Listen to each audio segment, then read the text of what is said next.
Hello, my friends, and welcome back. Thank you very much for being with me again today. Do you know who said this?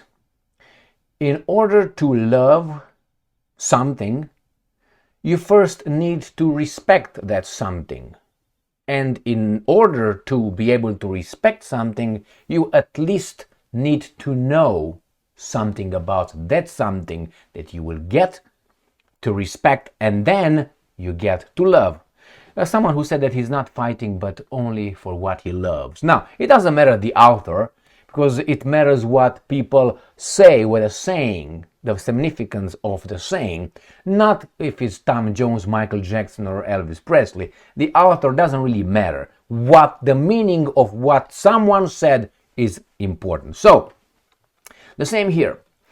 When you have people like senators or advisors in a government, or let's say a senator in this case, Mr. Ted Cruz of Texas, and when he tries to vote or he tries to vote for policies that would affect us, you expect that person to know at least something, or a lot actually, about what he's going to implement or vote for or push on us. That is, an engineer designing a bridge must know some arithmetics and many other fields. He has to be an expert, let's put it mildly. So a guy who makes laws, he must know when he makes a law or he wants to implement something about the subject. Well, this is an example where you have Tucker Carlson. I will play a video clip. It's 1 minute 37 seconds, where Tucker Carlson is going to ask normal question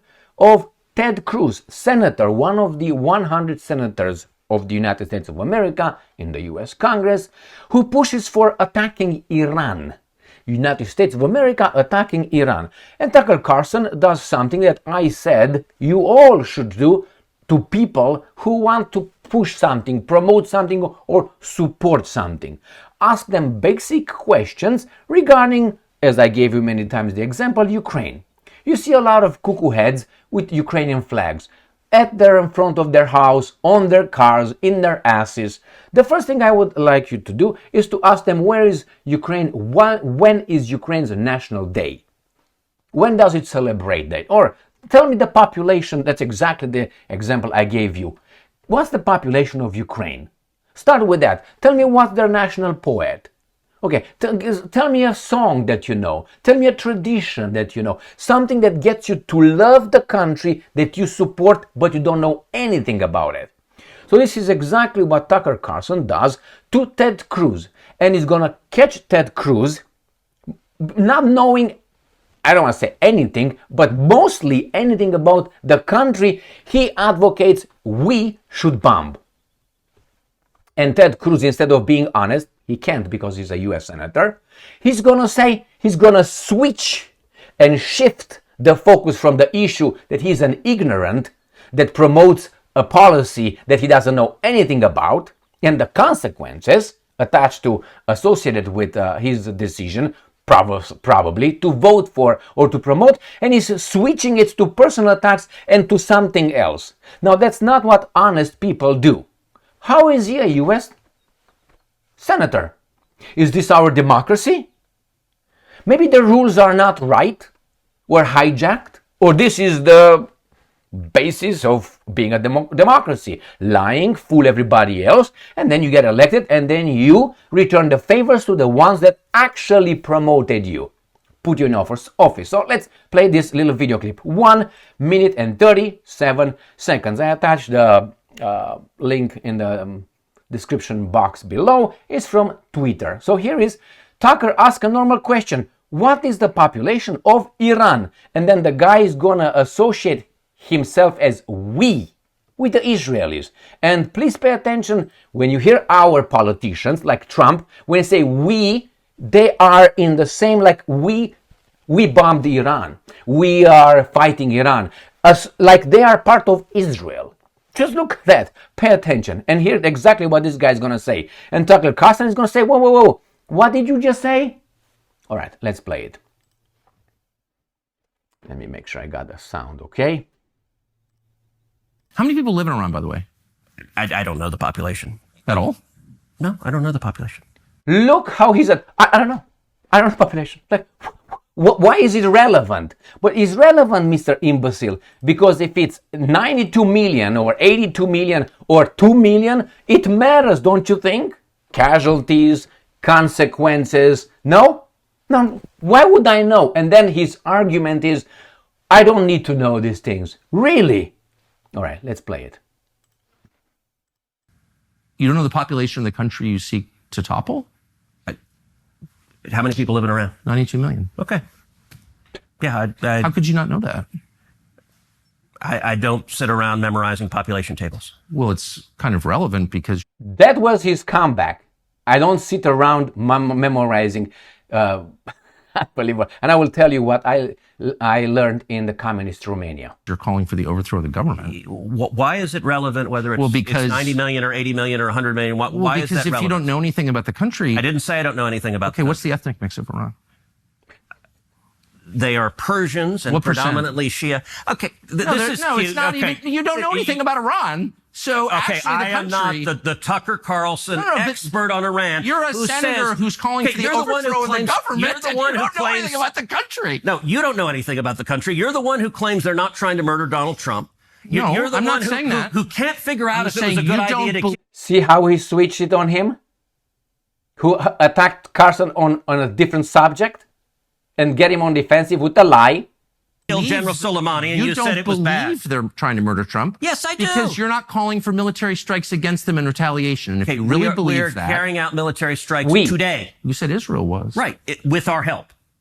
I said we. Israel is leading them, but we're supporting them. Well, you're breaking news here because the U.S. government last night denied, the National Security Council spokesman Alex Pfeiffer denied on behalf of Trump that we were acting on Israel's behalf in any offensive capacity. No, we're not bombing them. Israel's bombing them. You just said we were. We are supporting Israel. Israel. High stakes. You're a senator. If you're saying the United States government is at war with Iran right now, people are listening. Okay. All right. I want you to pay attention again when he said we are, and then look at his eyes. I want you to look how he's going to blink, like Blinken. Okay, like. All right. And then he's all right. I think I got it in the right place. Trump.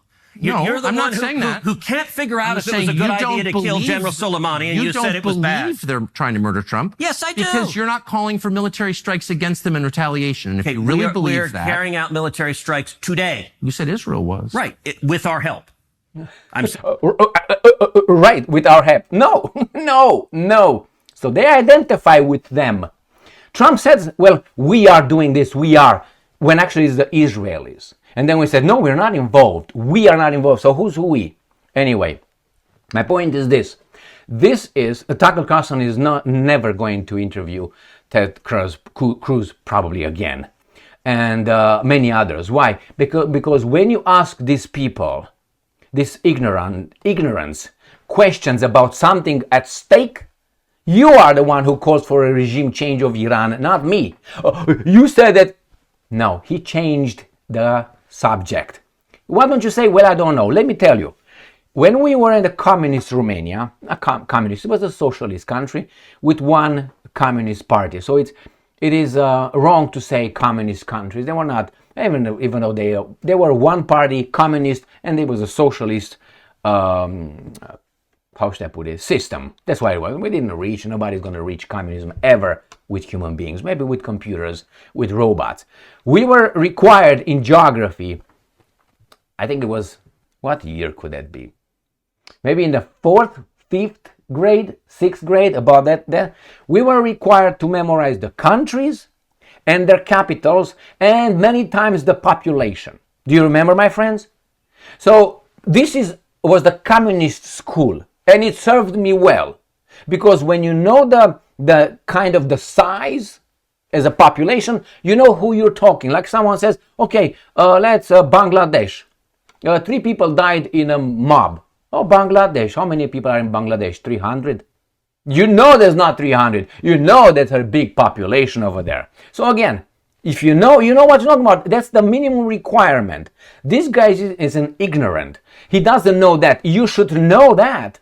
You should know the size. You should know where it's located. But hey, in that States of America, I was rubbing some shoulders with some politicians and wannabes.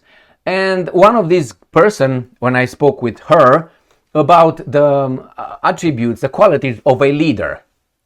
And I said, well, a leader has to be courageous, intelligent, know something about history, geopolitics, and, be moderate, be, this and that. She said, what are you talking about? A leader has to have charisma. That's all. So I was, what do you mean? Well, he needs to make people follow him. I said, yeah, but if the guy doesn't know where he's going to get people following him off a cliff.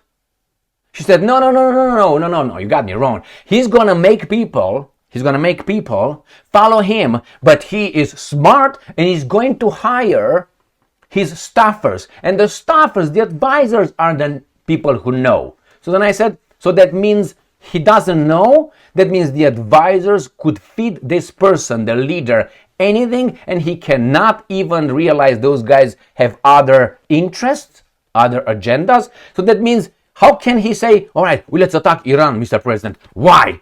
And he's going to say some lies you don't know anything about.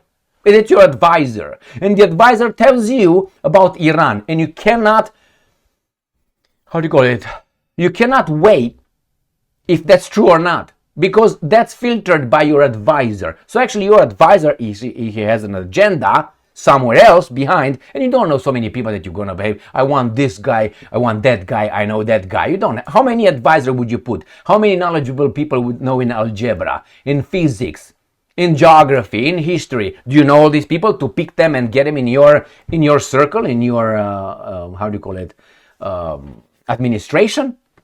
Lucky if you have that. Most likely other people will refer the experts for you in your administration. That means you don't know who that person really is and who he works for. So then it's like someone comes over here and says, ich bin Emil Kosman, wie heißt du? Oh my God, Emil speaks German, is fluent. Maybe that's all I fucking know. But since you don't know anything about German, let's assume Emil is fluent. Maybe that's all I know. A few more words like ficken and Schwanz. Okay, just use those ones. If you don't know what it is, the Germans know. Anyway, so that was charisma.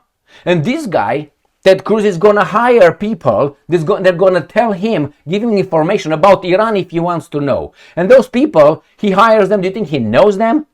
Some other people, they come and you don't know beyond who's behind that. So anyway, this is a clear example, and he's a US senator. He's not a senator of a state. Let's put it this way, which is, again, it's in a state Congress. No, it's in US Congress. One of the 100, the creme de la creme. And you tell me that we should promote democracy? That guy was elected over there, biased through democratic means, and doesn't know A, B, C, 1, 2, 3. I mean, it's before you can go and try to compete in the Olympics, let's say in track and field, you first have to fucking stand up or be alive. Let's start with the beginning, be alive. He's not even alive. And he wants to compete. He's somewhere over there. Oh, I'm going to compete in the Olympics in track and field. And he's not even born. So he wants to promote certain things about such important with some big consequences and doesn't know ABC. Nothing. That should be the first thing. Senator Cruz, yes. Okay, sit down, I'm going to lecture you. This is what the advisor should have done. Population, location, with a PowerPoint presentation. This is the bad guy, this is the bad guy, his name is this. That's how you do it. When you go in front of the people and you say, and history as well. And you say, well, we should do this because of it. You don't know anything. You don't know anything. You're way ahead of your skis and you left your skis back there. You still... Oh man, look at me. I'm going fast. But the skis are fucking right there. Thank you very much for being with me again today. This is the level. This is the level. I don't have access to these guys to ask them questions. Tucker has. Tucker is never going to interview Mr. Cruz again. I almost guarantee you that. He's not going to need... Why? This is embarrassing what's over there. This is embarrassing. And the interview with Ted Cruz is going to come, I think, tomorrow or something. It says here, Ted Cruz on Iran, full interview tomorrow. So this is 11 hours. God damn it. Excuse me. 11 hours ago. Thank you very much for being with me again today. Stay strong, stay smart, look for the truth, and be just.